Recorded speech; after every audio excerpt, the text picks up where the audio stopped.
In today's video, I'm going to teach you how to add members to projects in Asana. Adding the right people to a project ensures everyone stays aligned, can see the same tasks, and contributes at the right level. I'll walk you through the exact flow, explain what each choice means, and share a few tips so you can do this confidently without oversharing access. First, open the project you want to collaborate on. Make sure you're in the correct workspace or team if you use more than one, and double check the project name at the top so you're not inviting people to the wrong place. If you don't see options to share, you may have restricted permissions, in which case a project owner or admin might need to invite members for you. Once the project is open, look to the top right corner and click the share button. Depending on your layout, it may show the word share or an icon, but it will open a panel or dialog where you control who can access the project and what they can do.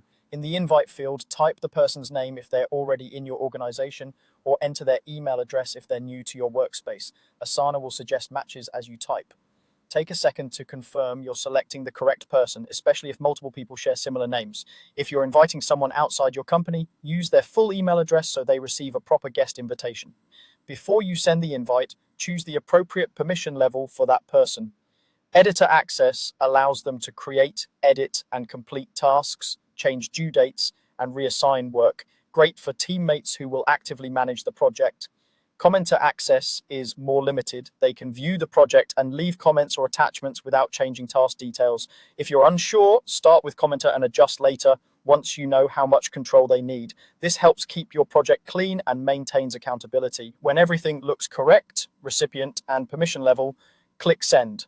Asana will notify the person by email and in-app, and the project will appear in their sidebar or project list.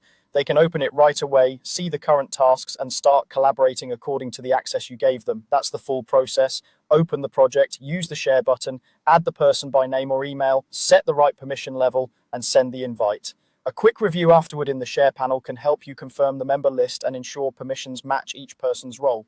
With this approach, you'll keep collaboration smooth, secure, and focused on getting the work done.